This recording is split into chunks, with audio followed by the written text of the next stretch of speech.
भगवान विष्णु ने माता लक्ष्मी को बताया, पापी मनुष्यों को पाप करते हुए देखकर भी भगवान चुप क्यों रहते हैं। एक समय की बात है, माता लक्ष्मी ने भगवान विष्णु से पूछा, हे स्वामी, मेरे मन में एक प्रश्न उठ रहा है। तब भगवान विष्णु ने कहा, हे देवी लक्ष्मी, आपके मन में ऐसा कौन सा प्रश्न उठ रहा है, आप निसंकोच होकर पूछिए। माता लक्ष्मी ने कहा, हे स्वामी, इस कलयुग में पापी लोगों को पाप करते हुए देखकर भी भगवान चुप क्यों रहते हैं। भगवान विष्णु ने कहा, हे देवी लक्ष्मी, आपका यह प्रश्न मनुष्य जाति के लिए बहुत ही महत्वपूर्ण है। यह प्रश्न न केवल आपका है बल्कि पृथ्वी लोक पर रहने वाले हर मनुष्य का है। पृथ्वी लोक पर रहने वाला हर मनुष्य मन में यही सोचता है कि आखिर पापी लोगों को पाप करते हुए देखकर भी भगवान चुप क्यों रहते हैं। भगवान विष्णु ने कहा, हे देवी लक्ष्मी, इस विषय में मैं आपको भगवान शिव के परम भक्त दामोदर की कथा सुनाता हूँ। इस कथा में भगवान शिव ने दामोदर को अच्छी तरह से समझाया है। इसीलिए हे देवी लक्ष्मी, आप इस कथा को ध्यान लगाकर पूरा सुनना, तभी आपको समझ में आएगा कि पापी लोगों को पाप करते हुए देखकर भी भगवान चुप क्यों रहते हैं। आज का वीडियो बहुत ही ज्ञानवर्धक है, इसलिए इस वीडियो को ध्यान लगाकर पूरा सुने और इस वीडियो में बताई गई प्रत्येक बातों पर गौर करें। अक्सर हमारे बड़े बुजुर्ग कहते हैं कि वह आदमी बड़ा ही अच्छा था, भगवान ने उसके साथ बहुत बुरा किया। और आपने यह भी कहते हुए सुना होगा कि वह आदमी बड़ा ही दुष्ट और हैवान प्रवृत्ति का था। वह हमेशा ही लोगों के साथ अत्याचार करता था, लेकिन फिर भी भगवान उसे कभी दंड नहीं देते। उसके घर में तो धन दौलत बढ़ती ही जा रही है। आखिर यह सब देखकर भगवान चुप क्यों रहते हैं। भगवान अपनी आंखों के सामने पाप होता हुआ कैसे देखते रहते हैं। इस प्रकार से तो लोगों का भगवान के ऊपर से विश्वास ही उठ जाएगा। तो चलिए जानते हैं इस कथा के माध्यम से। भगवान विष्णु ने कहा, हे देवी लक्ष्मी, प्राचीन समय की बात है, दक्षिण देश में चंदनपुर नामक नगर था। उस नगर के बाहर भगवान शिव का एक बहुत बड़ा मंदिर था। उस मंदिर की देखभाल के लिए उसी गांव का एक ब्राह्मण लगा हुआ था, जिसका नाम था दामोदर, जो सुबह शाम मंदिर की साफ सफाई करता और दोनों समय स्नान ध्यान से निवृत्त होकर भगवान शिव की पूजा आराधना करता था। वह ब्राह्मण बहुत ही निर्धन और दुखी था। मंदिर पर आने वाले श्रद्धालुओं द्वारा उसे जो कुछ भी दान दक्षिणा मिलती थी, उसी से अपने परिवार का पालन पोषण करता था। मंदिर परिसर में काम करते करते वह अपनी जिंदगी से जुड़ी निजी शिकायतें भगवान शिव की प्रतिमा के सामने खड़ा होकर करता रहता था। एक दिन की बात है, वह भगवान शिव की प्रतिमा के सामने खड़ा होकर भगवान से कुछ शिकायतें कर रहा था और कह रहा था कि हे भोलेनाथ, आपकी ज़िंदगी कितनी आरामदायक है। आप तो बस मंदिर में एक जगह पर आराम से बैठे रहते हैं और लोगों की प्रार्थनाएं सुनते रहते हैं।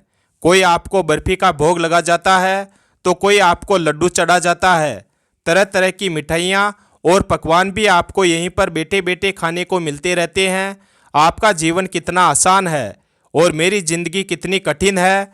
छोटी सी जिंदगी है, उसमें भी कई तरह के कष्ट भरे पड़े हैं। दिन भर कड़ी मेहनत करता हूँ, तब जाकर के 2 वक्त का भोजन मैं अपने परिवार के लिए जुटा पाता हूँ। पापी और ढोंगियों को देखो, दिन रात बुरे कर्मों में लिप्त रहते हैं, फिर भी मौज मस्ती की ज़िंदगी जी रहे हैं। हे भोलेनाथ, यदि मेरी ज़िंदगी भी आपकी तरह होती तो मेरा जीवन कितना खुशहाल होता। उस ब्राह्मण की ऐसी बातें सुनकर भगवान शिव से रुका नहीं गया और वे प्रकट होकर कहने लगे, हे दामोदर, तुम गलत सोच रहे हो। तुम जैसा सोच रहे हो वैसा नहीं है। दूर से देखने पर सबका जीवन अपने जीवन से अच्छा दिखाई पड़ता है, परंतु जब हमें उसकी वास्तविक जिंदगी का पता चलता है तब समझ में आता है कि यह तो मुझसे भी गया गुजरा जीवन जी रहा है। तुम मेरी जिंदगी को आसान समझ रहे हो, मेरा जीवन उतना आसान नहीं है जितना तुम समझ रहे हो। मुझे भी बहुत सारी चीज़ें देखनी पड़ती है, बहुत सारी व्यवस्थाएं बनानी पड़ती है। अच्छे के साथ अच्छा कैसे हो और बुरे के साथ बुरा कैसे हो, यह सब सोचना पड़ता है। जब कोई दुष्ट किसी असहाय को सताता है, कोई पीड़ित को पीड़ित करता है, तो उसकी रक्षा करनी पड़ती है। मेरी जिम्मेदारी को जिस दिन तुम समझ जाओगे, उस दिन तुम्हें मेरी मेहनत के बारे में भी पता चल जाएगा। इतना आसान नहीं है भगवान बनना। जिस तरह पिता बनकर मनुष्य अपने संतान के प्रति अपने दायित्वों को निभाता है, उनके सुख दुख और अच्छे बुरे का ख्याल रखता है, ठीक उसी तरह मुझे भी तुम सबका ख्याल रखना पड़ता है। इतनी सारी जिम्मेदारियों को एक साथ निभाना आसान काम नहीं है। भगवान शिव की बात सुनकर दामोदर बोला, हे प्रभु, ये आप कैसी बातें कर रहे हैं? आपका काम तो सचमुच में बड़ा आसान है। जिस तरह पूरे दिन आप बैठे रहते हैं, आपकी तरह मैं भी पूरे दिन बैठा रह सकता हूँ। इसमें कौन सी बड़ी बात है? भगवान शिव ने कहा, बेटा, मैं फिर कहता हूँ, तुम नहीं कर पाओगे। मेरे इस कार्य में बड़े ही धैर्य की आवश्यकता पड़ती है और मनुष्य में इतना धैर्य नहीं है कि वह परिणाम घोषित होने तक रुक पाए। मनुष्य के अंदर यह कमजोरी होती है कि वह थोड़ा सा सुख पाकर घमंड से भर जाता है और थोड़ा सा भी दुख पड़ गया तो टूटकर बिखर जाता है। मनुष्य अपने धैर्य को बनाकर नहीं रख पाता है। दामोदर बोला, हे भोलेनाथ, अगर ऐसी बात है तो आप मुझे एक दिन के लिए अपनी जिंदगी जी लेने दीजिए, फिर आप जैसा कहेंगे मैं वैसा ही करूँगा। भगवान शिव ने उसे बहुत समझाया, परंतु दामोदर बड़ा ही जिद्दी था। उसने एक नहीं मानी। भगवान शिव ने भी सोचा कि चलो मैं इसे एक दिन के लिए अपनी जिंदगी दे ही देता हूँ। भगवान शिव ने कहा, ठीक है बेटा, एक दिन के लिए मैं तुम्हें भगवान बनाता हूँ और तुम्हारी जिंदगी मैं जीता हूँ। फिर देखते हैं कि तुम मेरा काम किस प्रकार से करते हो। और हाँ, मेरी जिंदगी जीने के लिए तुम्हें कुछ शर्तों का पालन करना होगा। दामोदर बोला, हे प्रभु, मैं आपकी सारी शर्तें मानने के लिए तैयार हूँ। बताइए आपकी शर्तें क्या है?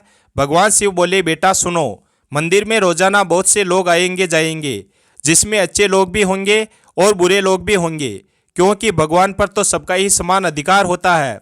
यदि किसी पिता के 3 बेटे हो और उनमें से एक बेटा निकम्मा निकल जाए तो क्या वह पिता उसे अपना बेटा नहीं बताएगा? उसी तरह अच्छे और बुरे लोग दोनों ही मेरे बेटे हैं, परंतु परिणाम मैं उनको उनके कर्मों के अनुसार ही देता हूँ। भगवान शिव ने कहा, बेटा, जब तुम भगवान बनकर मेरे स्थान पर खड़े रहोगे तो तुम्हें अच्छा कहने वाले लोग भी आएंगे और बुरा कहने वाले लोग भी आएंगे। तब तुम्हें चुपचाप उनकी बातें सहन करनी है और धैर्य के साथ उनकी बातों को सुनना है और उनके अच्छे और बुरे कर्मों को देखना है।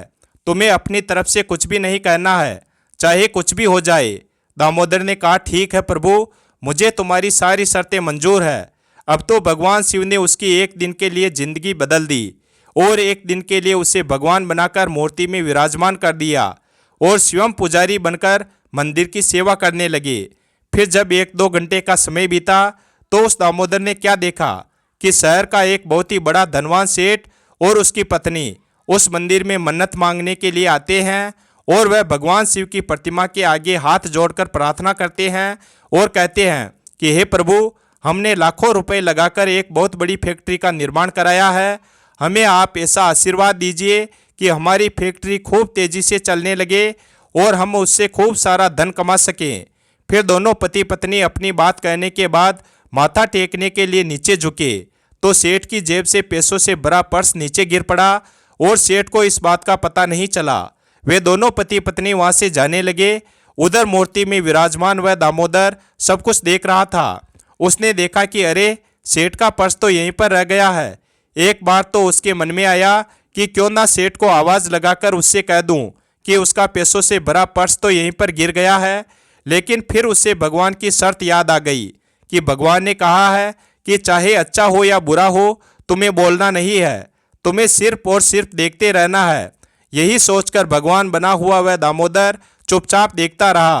तभी उस मंदिर में एक बड़ा ही निर्धन व्यक्ति आता है और आकर भगवान शिव की प्रतिमा के सामने खड़ा होकर कहता है, हे प्रभु, आप तो जानते ही हैं कि मैं बहुत गरीब हूँ।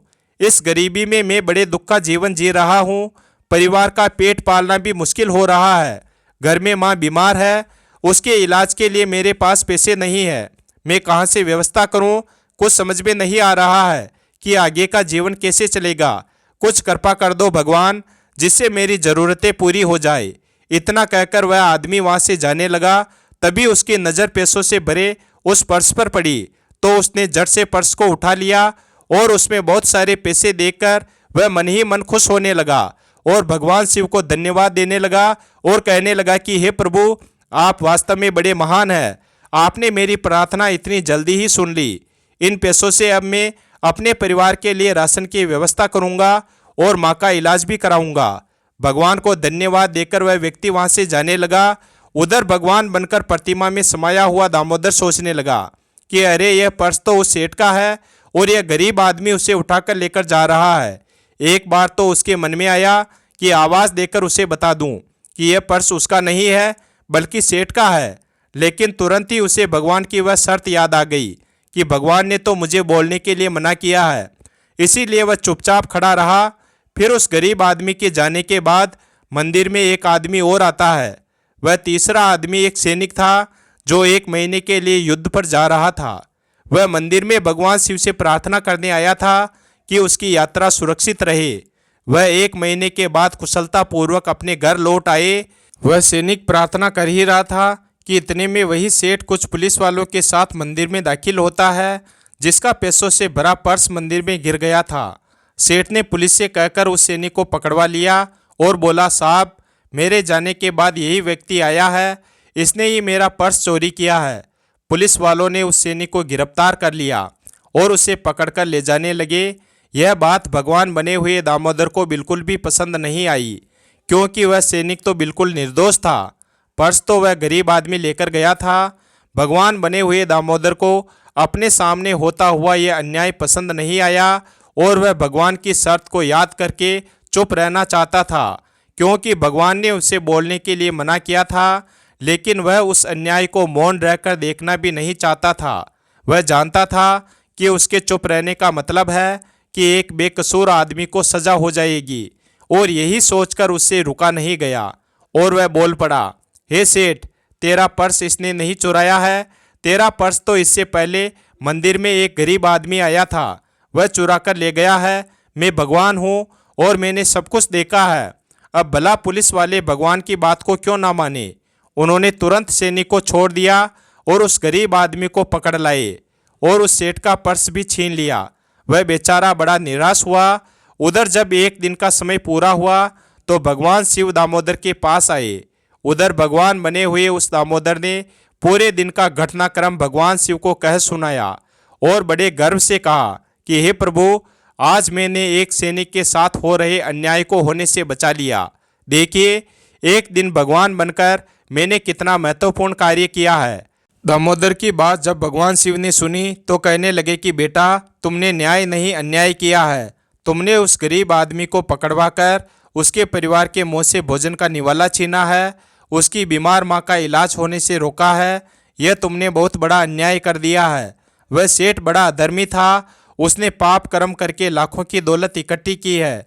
गरीबों का पेट काटकर उसने उन पैसों को जमा किया है। यदि उसका पर्स गिर गया तो क्या हुआ, कम से कम किसी गरीब का कुछ भला हो जाता और उस सेठ के कुछ पाप भी कम हो जाते। तुमने उस सैनिक को बचाकर भी बहुत बड़ा अन्याय किया है।